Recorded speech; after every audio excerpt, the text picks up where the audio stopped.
नमस्कार दोस्तों, स्वागत है आपका अपना ही यूट्यूब चैनल टुडे एग्जाम पर।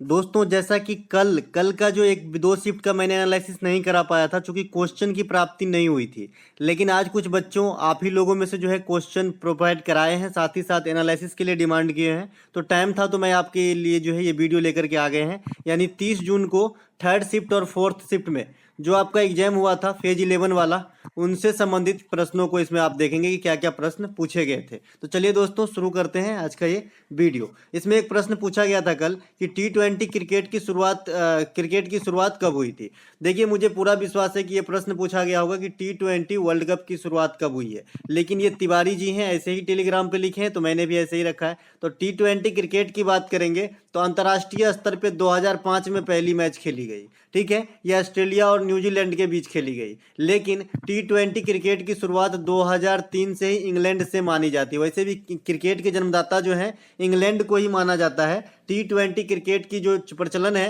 ये भी आपके इंग्लैंड से ही शुरू हुए, लेकिन अंतर्राष्ट्रीय लेवल पे पहला मैच ऑस्ट्रेलिया और न्यूजीलैंड के बीच में 2005 में हुआ था, है ना। तो उत्पत्ति 2003 में, पहला अंतर्राष्ट्रीय मैच 2005 में, और कहाँ से उत्पत्ति, तो इंग्लैंड से, है ना। अब T20 वर्ल्ड कप की शुरुआत कब होती है, 2007 में, और फर्स्ट विजेता कौन रहता है, तो अपना भारत, ठीक है। किसे हराकर, पाकिस्तान को हराकर, ठीक है। तो ये बात भी ध्यान रखेंगे। इसके अलावा T20 cricketer of the year हाल वाला यानी 2022 वाला, ये कौन भैया, सूरज कुमार यादव, SKY, ठीक है। इसके अलावा अभी 23 वाला नहीं होगा, जब ईयर बीत जाता है तब इस प्रकार के अवार्ड मिलते हैं ICC के द्वारा। इसके अलावा 2021 में ICC महिला क्रिकेटर ऑफ द ईयर सम्मान से किसे सम्मानित किया गया था, इस प्रकार से क्वेश्चन आपसे पूछे हैं। तो 2021 में स्मृति मंधाना थे जो महिला क्रिकेटर ऑफ द ईयर से ICC के द्वारा सम्मानित किए गए थे 2021 के अंदर, ठीक है। ICC T20 cricketer of the year 2022 के लिए जो चुना गया है ये थालिया मैकग्राथ, इस प्रकार के नाम, जैसे ग्लेन मैकग्रा का नाम आपने सुने थे ना, ऑस्ट्रेलिया का एक जो है बॉलर थे ग्लेन मैकग्रा, काफी सारे लंबा, है ना। वैसे ही इनका भी नाम है थालिया मैकग्राथ, है ना। तो इनका ये जो है T20 cricketer of the year 2022 चुनी गई है महिला के अंदर। ICC 2022 पुरुष क्रिकेटर ऑफ द ईयर कौन है, बाबर आजम, और ODI के अंदर भी यही है। 2022 के लिए ODI cricketer of the year 2022 ये भी बाबर आजम ही है, पाकिस्तान के हैं। ICC emerging women player of the year कौन है, तो ये भारत के रेणुका सिंह है 2022 के लिए, इसे भी ध्यान रखेंगे। और पुरुष के अंदर अगर emerging player of the year 2022 आपके किसी एग्जाम में आता है तो मैक्रो जॉनसन है, ठीक है, जो आपके SRH के टीम से जो है ऑलराउंडर के तौर पे IPL में खेला इस बार, ठीक है। तो ये बात भी ध्यान रखेंगे, है ना। तो T20 महिला में और पुरुष में ये मतलब ICC cricketer of the year कौन रहे T20 के लिए, और इधर भी ओवरऑल भी जरूर याद आपको रखना चाहिए, ओवरऑल में कौन है, बाबर आजम है। Test cricketer of the year 2022 जो रहे हैं ये आपका बेन स्टोक्स रहे हैं, तो उसे भी ध्यान रखेंगे, इंग्लैंड के, है ना। इसके अलावा इसमें ज़्यादा एक्स्ट्रा फैक्ट इसलिए इंक्लूड नहीं किया क्योंकि अधिकांश क्वेश्चन मैंने प्रैक्टिस सेट में जो भी क्रिकेट वाला आप देखें मैं पूरा बता रखा हूँ। हाँ, ये जरूर नहीं बताया था कि भाई 2003 में जो 2000 आपका T20 क्रिकेट की एडिशन की जो है शुरुआत हुई थी, ये नहीं बताया था, लेकिन वर्ल्ड कप कब हुआ था ये तो बताया ही था, है ना। K सिवन के बाद इसरो के प्रमुख कौन बने, भाई ये भी बताया, कल ही परसों चर्च किए हैं। K सिवन के बाद जो है सोमनाथ बने हैं। इस समय 3-4 पोस्ट जो है आपका चेंज हुआ था, तो यहाँ से एक बार क्वेश्चन आता है तो आता ही रहेगा, ये मैं भी बोला भी था, है ना, और देखिए पूछा भी गया है ना। तो भाई K सिवन के साथ ही जो है आपका DRDO के अध्यक्ष भी चेंज हो गए थे उसी समय। तो पहले थे G सतीश रेड्डी, अभी कौन है DRDO का अध्यक्ष, तो समीर कामत है ना। तो समीर कामत को ध्यान रखेंगे, DRDO के अध्यक्ष हैं। DRDO भी रक्षा अनुसंधान से जुड़े हुए भारत सरकार की, और मतलब जो इसरो है ये आपका जो सैटेलाइट वगैरह है उन्हें लॉन्च करने के लिए जाने जाते हैं। इसरो के मुख्यालय 1969 कहाँ, बेंगलोर में है। स्थापना कब हुआ है, 1969 में। और DRDO के मुख्यालय दिल्ली में है, और इसकी स्थापना जो है 1958 में हुआ है, यानी इसरो से पहले हुआ है। तो ये बात भी ध्यान रखेंगे। इसके अलावा बेस्ट कोरियोग्राफर के लिए ग्रैमी अवार्ड 2008 से किसे सम्मानित किया गया, इस प्रकार के प्रश्न पूछे गए थे। देखिए, इस प्रश्न को मैं जोड़ा हूँ, तिवारी जी बोले हैं कि भाई 2008 में जो है बेस्ट कोरियोग्राफी, यहाँ से क्वेश्चन आया था, बस इसके आगे कुछ नहीं लिखे। एक कोई लड़की है जो इस एनालिसिस का डिमांड करी है, तो उन्होंने लिखे हैं, मतलब लिखी है कि ग्रैमी अवार्ड से भी क्वेश्चन आया था। तो मैं इन दोनों को जो है ऐड किया हूं कि क्वेश्चन इस प्रकार से आया होगा कि भाई बेस्ट कोरियोग्राफर के लिए ग्रैमी अवार्ड एल्बम के क्षेत्र में मिलता है, ग्रैमी अवार्ड कोरियोग्राफी में, है ना। तो 2008 में किसे मिला था, तो ये मिला था यू आर नाइट, है ना, हम रात हैं, इस एल्बम का नाम है हम रात हैं। और इनके जो मतलब मालिक हैं केमिकल्स ब्रदर, भाई आदमी बैंड का नाम है केमिकल्स ब्रदर, है ना, जैसे लग रहा है जो केमिकल का नाम है, लेकिन ऐसा जो है बैंड का नाम है ना। तो केमिकल्स ब्रदर को मिला था यू आर नाइट के लिए 2008 में, है ना, कोरियोग्राफी के अंदर आपका ग्रैमी, इसे भी ध्यान रखेंगे। 2007 में जो है डांस फ्लोर को मिला आपका क्या, कोरियोग्राफी के लिए ग्रैमी, ठीक है। 2023 में ये बेयंसो जो लेडीज है काफी फेमस है, इन्हें जानते ही होंगे, जो आजकल युवा है इनके गाने सुनते रहते हैं ईयरफोन लगा के, अंग्रेजी में गाती है ना। तो इनको दिया गया है आपका 2023 के अंदर का जो है ग्रैमी अवार्ड, है ना। इसके अलावा मतलब किस क्षेत्र में, तो कोरियोग्राफी वाला में, है ना, कोरियोग्राफी एल्बम में, है ना। इसके अलावा विक्रमादित्य की उपाधि किसने धारण करा था, ये भी कॉमन सा था। इसमें मतलब जितने भी 6-7 क्वेश्चन देखे उसमें से 3 क्वेश्चन अटपटा सा जरूर आया है ना। विक्रमादित्य की उपाधि जो है ये चंद्रगुप्त द्वितीय को दिया गया था, है ना, विक्रमादित्य, है ना। इन्हीं के काल में आपका जो है एक यात्री आए थे भारत, इनका नाम फहियान थे, तो ये बात भी ध्यान रखेंगे। हेनसांग हर्षवर्धन के काल में आया था।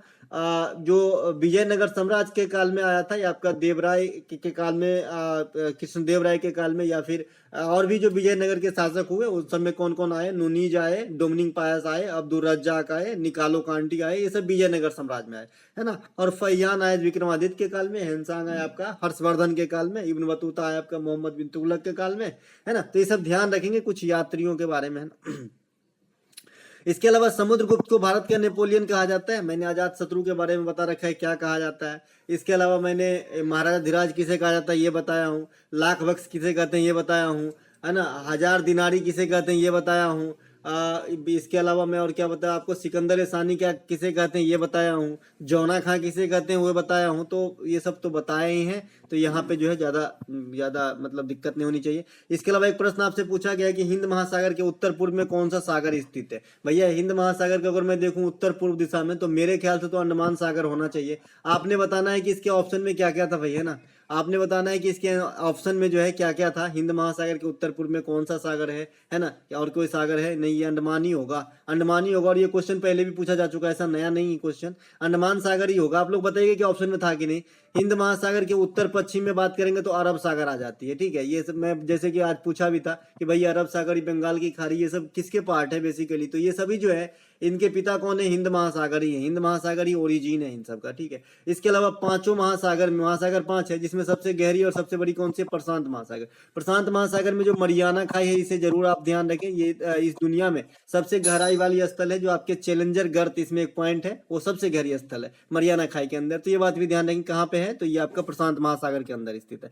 एक प्रश्न आपसे पूछा गया है ऑफुल का सैनो, ऑफुल माने क्या होता है, भय पैदा करने वाला, भय पैदा करने वाला कोई भी चीज हो सकता है ना। ऑफुल का मतलब मेरे ख्याल से ट्रेजिक हो सकती है, जो भयावह होता है, या फिर कुरूप टाइप से कोई भी ऐसा जो भी जघन्य टाइप से आपका मीनिंग देगा, मतलब अच्छा नहीं, मतलब डर पैदा करने वाला ऐसा कुछ भी, तो आपका सेनो हो जाएगा, है ना, ऑफुल का मतलब। इसके अलावा 2011 की जनगणना के अनुसार सबसे अधिक जो है लिटरेसी रेट आपसे पूछा गया है, तो केरल का हो जाएगा। अगर यूटी में बात करेंगे तो फिर आपका लक्षद्वीप का हो जाएगा। अगर ये दोनों ऑप्शन में, जैसे कल सेकेंड शिफ्ट में ये दोनों ऑप्शन में दे के रखा था कि निम्नलिखित में से किस राज्य केंद्र शासित प्रदेश की सबसे अधिक जो है लिटरेसी रेट है, ऑप्शन में केरल भी लक्षद्वीप भी था, तो भी आपको केरल मारना पड़ेगा, क्योंकि 2011 में केरल की साक्षरता जो नोट किया गया 94%, जबकि आपका लक्षद्वीप की साक्षरता जो है 91.6 ही नोट किया गया था। तो उस हिसाब से भी केरला ही सबसे आगे है। तो डिपेंड करता है कि क्वेश्चन का लैंग्वेज क्या है। अगर आपको यूनियन टेरिटरी में सेपरेट पूछ रहा है तो आपको लक्षद्वीप मारना पड़ेगा, राज्य में पूछ रहा है तो केरल मारना पड़ेगा, दोनों दे दिया है तो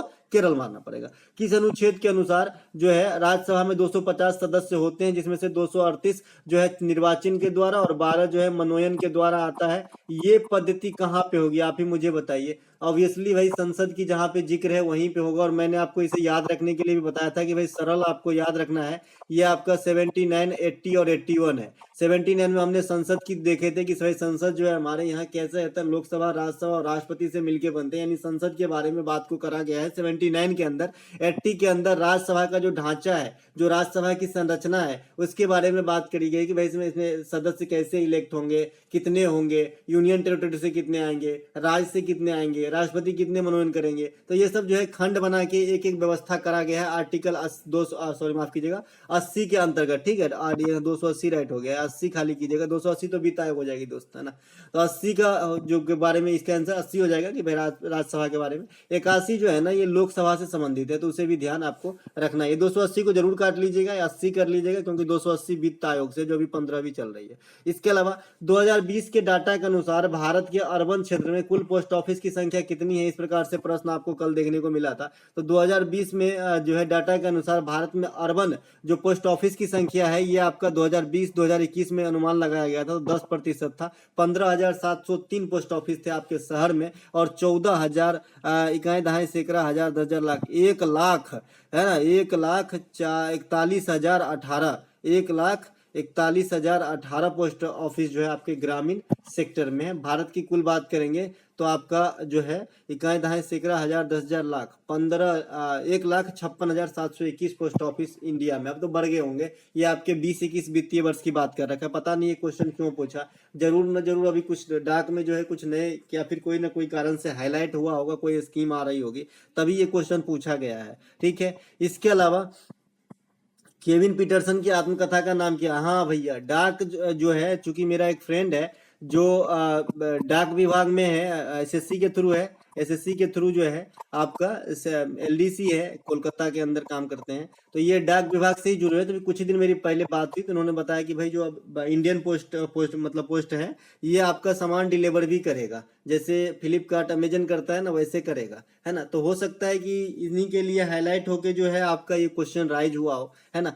इसके अलावा एक प्रश्न आपसे पूछा गया भाई केविन पीटरसन की आत्मकथा का नाम क्या है, तो भाई केपी है। बहुत सारे ऐसे खिलाड़ी हैं जो अपने शॉर्ट फॉर्म को, एब्रिविएशन को ही अपना आत्मकथा बना लिया है। जैसे आप एवी डिविलियर्स को देखेंगे तो इन्होंने भी अपने आत्मकथा का नाम एवी रखा है ना। वैसे ही केविन पीटरसन भी केपी रखा है, तो इसे भी ध्यान रखेंगे। केविन पीटरसन की ये किताब काफी विवाद में आ गई थी, है ना, ये बात भी ध्यान रखेंगे। और केविन पीटरसन जो है भारतीय खिलाड़ी सबों में राहुल द्रविड़ को सबसे अधिक पसंद करता है, इन्होंने एक बार बयान दिया था। ये बात भी जो है ये तो कोई काम नहीं आएगा, हालांकि ये तो पेपर की बात है। पेपर की सभी बात काम नहीं आती जी, काम की बात ही काम आते हैं पेपर में जो छपे होते हैं। इसके अलावा जो आपका कुछ खिलाड़ी हैं जिसको मैं किताब का नाम बता दूं, जैसे मैं बता ही रखा हूँ, सचिन तेंदुलकर का मैं प्लेइंग इट माय वे, है ना, सौरव गांगुली के ये century is not enough, Suresh Raina का बिलीव, कपिल देव का स्ट्रेट फ्रॉम द हार्ट, है ना। ये सब कुछ किताबें हैं खिलाड़ियों का। वन मोर ओवर प्रसन्ना साहब का है ना, तो इन्हें भी ध्यान जरूर रखेंगे। इसके अलावा ओडिसी डांस किस शैली या किस प्रकार से की जाती है, या फिर ये किस स्वरूप में की जाती है, किसकी होती है ना। देखिए मैंने डांस के ऊपर सभी चीज बता रखा है। सबसे पहले तो ओडिसी क्या है, तो इसका आंसर ऐसे भी हो सकता है कि भाई ओडिसी जो है उड़ीसा का एक शास्त्रीय नृत्य है, शास्त्रीय नृत्य शैली है। तो एक आंसर तो ये हो सकता है संभावित, अगर क्योंकि ऑप्शन नहीं है ना। दूसरी ऑप्शन ये हो सकती है कि भाई ये जो नृत्य है इसमें आप आराधना स्वरूप नृत्य करते हैं, मतलब पूजा के जैसे नृत्य होती है, मतलब तो ये भी जो है आराधना पूजा से संबंधित नृत्य हो जाएगी। दूसरी आंसर ये भी हो सकती है। तीसरी आंसर ये भी हो सकती है कि इसमें जो है भगवान विष्णु के एक खंड की जो है व्याख्या की जाती है, तो ये भी हो सकती है ना। इस नृत्य की जो है अधिकांश मतलब एक बार इसी से पूछा गया था कि भाई जो उड़ीसा के अंदर जगन्नाथ मंदिर है उनके प्रांगण में कौन सा नृत्य होती है, तो ये भी ओडिसी हो जाएंगे, है ना। तो बताइएगा कि इसके ऑप्शन में क्या क्या थे भाई, है ना।